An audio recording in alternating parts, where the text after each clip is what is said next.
తిరుమలలో కొందరు పారిశుద్ధ్య కార్మికులు ఫుట్పాత్ మీద ఫుడ్ తింటున్నప్పుడు అందులో మాంసాహారం కనపడిందని ఎవరో వీడియో తీశారు. దాన్ని వైసీపీ తన అఫీషియల్ సోషల్ మీడియాలో పోస్ట్ చేసి చాలా వైరల్ చేసింది. ఆ వీడియో చాలా వైరల్ అయింది. తిరుమల వీధుల్లో కానీ చుట్టుపక్కల కానీ మాంసాహారం పూర్తిగా నిషిద్ధం, ఆ విషయం మనకు తెలుసు. సో దాని మీద అపచారం జరిగిందన్నట్టుగా వైసీపీ చాలా పెద్ద ఎత్తున హడావుడి చేసింది. అంతే పెద్ద ఎత్తున హడావుడి చేస్తూ టీడీపీ కూటమి ప్రభుత్వం, టీడీపీ జనసేన బీజేపీల కూటమి ప్రభుత్వం వాళ్ళని ఇమ్మీడియట్గా సస్పెండ్ చేసింది. అయితే ఇక్కడ నా దృష్టిలో మనం అబ్జర్వ్ చేసినటువంటి పాయింట్ ఏంటంటే, వైసీపీ దాన్ని లేవనెత్తడానికి కారణం టీటీడీ యొక్క అపచారం జరిగిపోయింది, టీటీడీ యొక్క పవిత్రత దెబ్బతినేసింది ఈ కూటమి ప్రభుత్వంలో అని చూపించడానికి.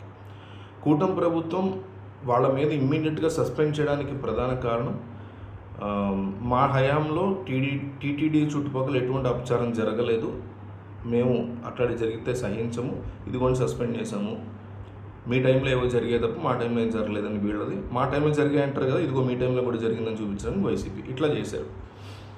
ఓకే, వీళ్ళు లేవనెత్తడాన్ని నేను అప్రిషియేట్ చేస్తా, ఎందుకంటే జరగకూడదు, దేవుడి పట్ల ఎవరో కూడా అపచారంగా ప్రవర్తించకూడదు, అట్లా ఫుడ్ అది నాన్ వెజ్ తిని, అది వేరే డిబేట్.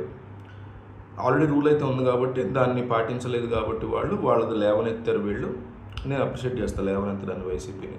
అట్లాగే వైసీపీ లేవనెత్తిందో ఇంకోటి లేవనెత్తారో దాన్ని వెంటనే కూటమి ప్రభుత్వం వాళ్ళ మీద చర్యలు తీసుకొని నేను డెఫినెట్లీ అప్రిషియేట్ చేస్తాను రెండు విషయాల్లో ఇద్దరిని. కానీ వైసీపీ కానీ కూటమి కానీ ఈ వీడియోని వైరల్ చేసినటువంటి ఎవరైనా కానీ పారిశుద్ధ్య కార్మికులు తినటానికి అక్కడ ఫుడ్ కూడా లేని, అంటే ఫుడ్కి ఒక షెల్టర్ కూడా లేని ఫుట్పాత్ మీద కూర్చుని పారిశుద్ధ్య కార్మికులు తినాల్సినటువంటి దౌర్భాగ్య పరిస్థితి వాళ్ళకి ఎందుకు ఏర్పడింది, ఎందుకు అట్లాంటి సిచ్యువేషన్లో వాళ్ళు ఉన్నారు అనేది ఎందుకు లేవనెత్తలేకపోయారు. ఓకే, మాంసాహారం తినడం తప్పు, దాని గురించి లేవనెత్తండి.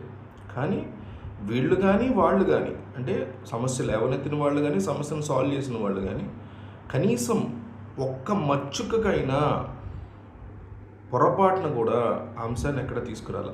కంప్లీట్గా అపచారం జరిగిపోయింది, ఇదిగో మీ ప్రభుత్వంలో అపచారం జరిగినా సరే మా ప్రభుత్వంలో ఊరుకోము, ఇదిగోండి వెంటనే చర్యలు తీసుకున్నాం, ఇంతే తప్ప అక్కడ ఉన్నటువంటి పీపుల్ ఏంటి, వాళ్ళకు ఉన్నటువంటి ఇబ్బంది ఏంటి, రోడ్డు మీద కూర్చొని తినాల్సినటువంటి కర్మ వాళ్ళకి ఏం పట్టింది.